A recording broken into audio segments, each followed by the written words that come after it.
In November of 1989, the collapse of the Berlin Wall signaled the end of communist rule throughout Eastern Europe.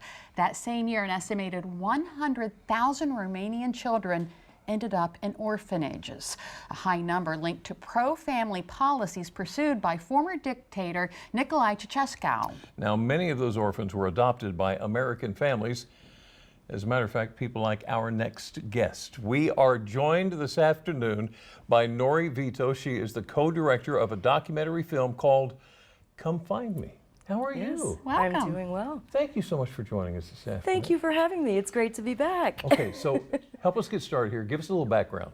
Sure. About you. About me. About you. Okay.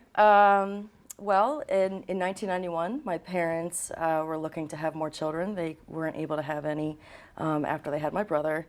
And actually, our backyard neighbor had just adopted a little girl, to which gave my mom the idea of starting to look into Romania as an adoption place. So what pulled you into finding out and investigating your biological family? It's always been something that's been a part of me. I mean, you know, my mom was very open with me from day one, you know, from being a little girl up into my adolescence, just asking questions about, you know, where I came from, who do I look like, it always was a curiosity of mine, and it came in waves. You know, it wasn't all the time that I would go searching or have a curiosity. I know back when Facebook came on the scene, that's when I kind of had that hope or inkling of like, oh, maybe I can search for my birth mom here, or find out if I have any siblings, or find groups and pages, and, you know, start networking with folks to see who else has this similar like story. So that's just, it's just been a constant. So there, you went back to Romania. I did. What were your thoughts? You know, as soon as I got off the plane, it just felt like I was in New York City. You know, just a typical. I landed in Bucharest, and you know, you're just like hit with that air, that city air. It just smelled like cigarettes, and it just felt like I was back home, really. Oh my goodness! How about that? So what's it like to work on a documentary basically about yourself? It is an out-of-mind experience. Yeah.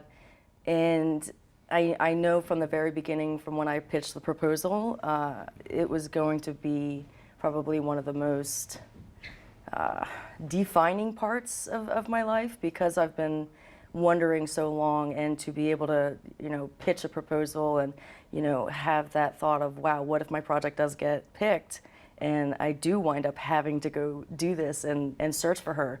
And then the question of, well, what if I don't find her? What if I don't find anybody? Right. What am I gonna turn this story into? And how am I gonna, you know, pull the positives out of it? Because if I don't find her and you guys capture that, how is that gonna be for me? Yeah. So it was hard to parallel that with, you know, getting everything ready, because the semester that I was in for this documentary class was 2 semesters long. So it was fall going into the spring.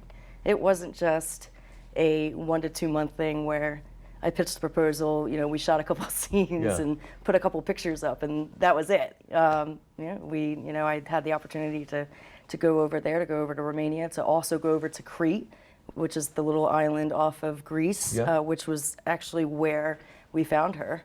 Along with a couple of my siblings who I share the same father with. Oh my goodness. Oh, wow, that's So, incredible. Yeah.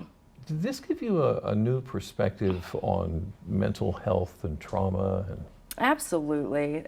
You know, I think a lot of us overlook the connecting part of where we came from, because I mean, a lot of people that I grew up with didn't have to ask that of themselves. Right.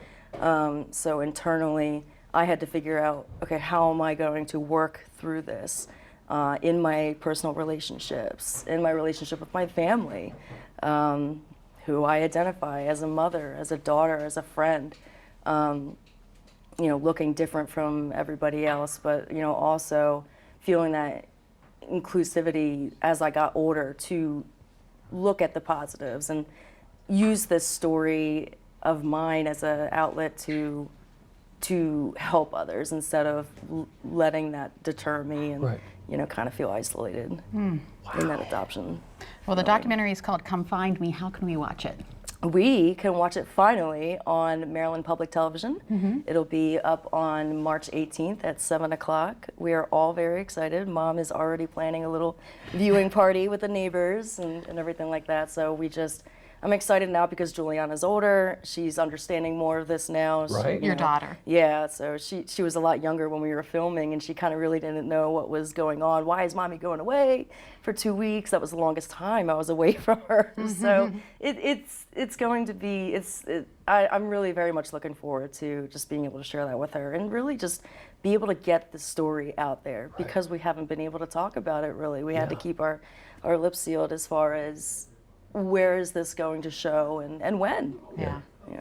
Well, So. thank you so much for coming in, Nori, and Thank you for telling us having about me. it. Absolutely. Nori, we used to work together, Yep. and we're always hearing about this. So happy that we finally It's get to see finally it. coming too. Absolutely. All right, thank you so much.